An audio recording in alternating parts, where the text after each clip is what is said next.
Приветствую тебя, дорогой подписчик. На моем канале будет много интересного и познавательного контента. Подписывайся, ставь палец вверх. Каждая капля воды, которую мы видим в нашем стакане, несет в себе историю, уходящую корнями на 4,5 миллиарда лет назад. Это время, когда наша планета только начинала свое существование, а воды на ее поверхности еще не было.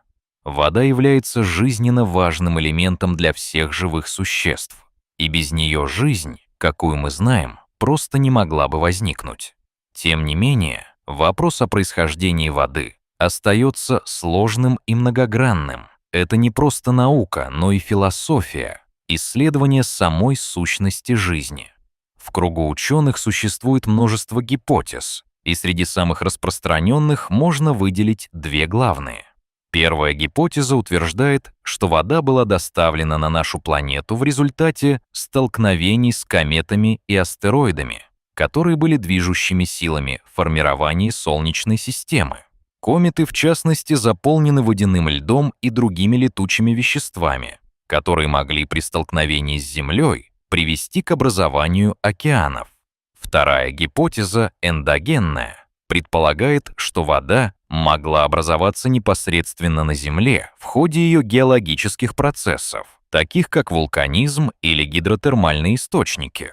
Есть также множество промежуточных гипотез, которые пытаются объединить эти две основные теории.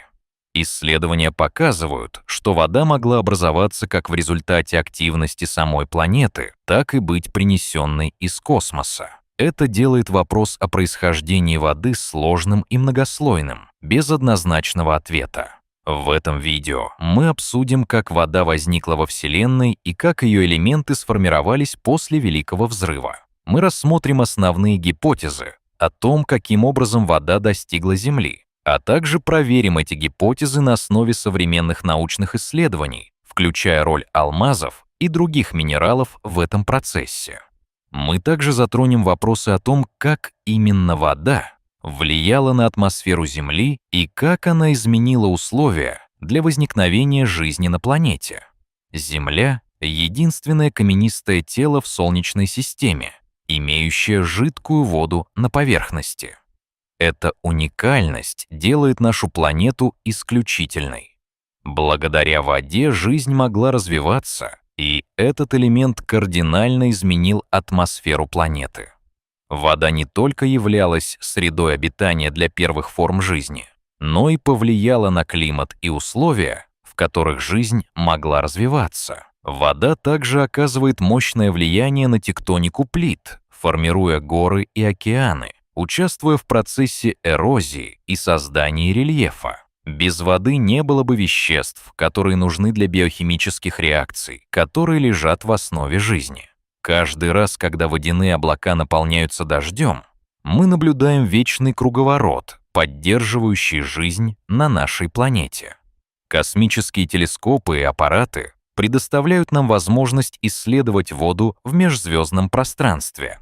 Астрономы нашли признаки воды на других планетах и на спутниках, таких как Европа и Энцеладус, что открывает новые горизонты для поиска инопланетной жизни. Мы видим, что вода встречается в различных формах, от ледяных комет до паров в атмосферах экзопланет. Уже сейчас известно, что вода, хоть и распространена во Вселенной, была недоступна в ее ранний период из-за отсутствия кислорода и высокой температуры, что делает условия для образования воды крайне сложными. Кислород, необходимый для формирования воды, появился лишь после формирования и гибели первых звезд. Эти звезды, взрываясь в сверхновых, рассеивали кислород в интерзвездном пространстве, где он затем соединялся с водородом. Для образования молекул воды требуется энергия, что демонстрируется, например, в процессе, когда водород и кислород комбинируются в двигателях ракет. Участие звезд в формировании химических элементов, прежде всего углерода и кислорода, стало возможным лишь в ходе термоядерных реакций в их ядрах. То есть на начальных этапах Вселенной, когда еще не существовало звезд, не было и условий для формирования воды. Вода встречается не только на Земле, но и на других планетах, ледяных спутниках, астероидах и кометах. На Марсе, например, были найдены следы древних водоемов, а на Европе, спутнике Юпитера, под ледяной коркой предположительно скрывается огромный океан. Исследования протопланетных дисков показывают, что вода могла уже существовать на ранних этапах формирования планет.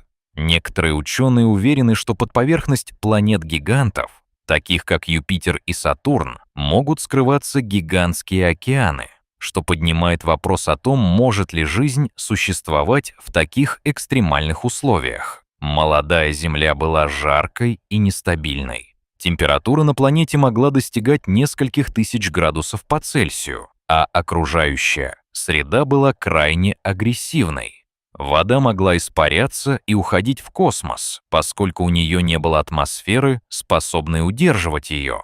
Это обстоятельство делает вопрос о том, когда именно вода появилась на Земле, еще более интересным. Столкновение с протопланетой Тей предположительно привело к образованию Луны и, возможно, повлияло на содержание воды на Земле. Это событие могло не только увеличить количество воды, но и изменить климатические условия на планете, создавая более благоприятные условия для жизни. Существуют экзогенные гипотезы, в которых объясняется, что вода была доставлена извне, а также эндогенные гипотезы, предполагающие, что вода была на Земле с самого начала или образована самой планетой. Возможность одновременного действия различных процессов подразумевает, что вода могла поступать на Землю из разных источников, сочетая элементы обеих гипотез. Многие исследователи предлагают комбинированные модели, в которых рассматриваются различные сценарии. Например, начальная часть воды могла быть эндогенной, а добавления происходили из экзогенных источников. Это подчеркивает сложность процессов, происходящих во время образования нашей планеты и Солнечной системы в целом. Миграция Юпитера и других планет могла дестабилизировать орбиты тел в поясе астероидов. Это привело к поздней тяжелой бомбардировке, событию, во время которого на Землю упали миллиарды астероидов и комет. Астероиды и кометы могли привнести значительное количество воды на нашу планету, смешиваясь с элементами, уже присутствующими на ней. Важным аспектом этого процесса было то, что вода могла часть времени испаряться при падении, но значительная ее часть сохранялась в атмосфере или недрах Земли.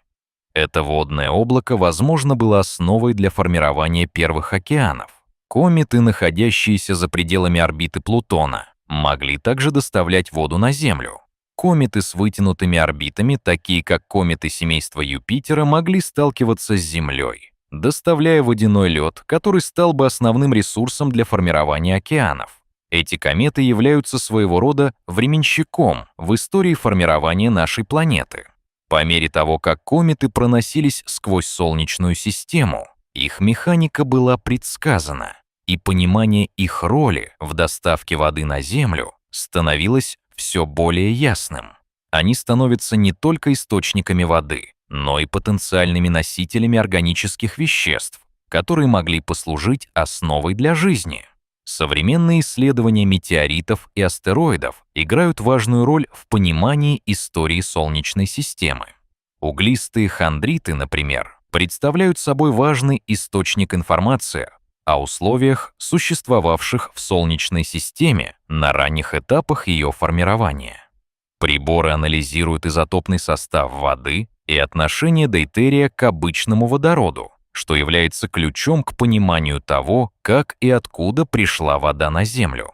Изотопный анализ позволяет ученым определить, были ли те образцы, которые они изучают, связаны с ранней Землей. Кроме того, это помогает в создании моделей формирования всей Солнечной системы и оценки той воды, которая сохранилась до наших дней. Изотопы водорода имеют одинаковое количество протонов, но различное количество нейтронов.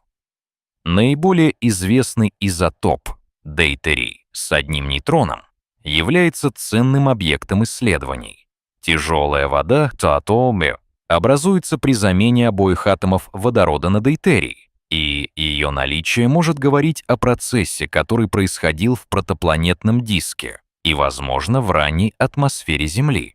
Изучение дейтерия позволяет ученым заглянуть в историю формирования воды и понять, как изменялось ее содержание на Земле на протяжении миллиардов лет. Современные исследования показывают, что большая часть дейтерия была образована во время первичного нуклеосинтеза, процесса, который имел место в первые минуты после Большого взрыва. Неравномерное распределение дейтерия в протопланетном диске могло повлиять на его содержание в формирующихся планетах, создавая уникальные условия для каждой из них. Дейтерий стал важным маркером в исследованиях источников воды на Земле. Сравнение данных о дейтерии на Земле с данными, полученными от метеоритов и комет, помогает ученым определить, насколько похожи источники воды для разных небесных тел. Измерения на комете Галлея показали, что ее отношение дейтерия к водороду в 2 раза больше, чем на Земле. Это открытие подчеркивает важность учета изотопов воды при изучении ее источников и происхождения. На комете Чурюмова-Герасименко была обнаружена аналогия в составе водяного пара, близком к земному, что может указывать на общие источники воды в ранней Солнечной системе.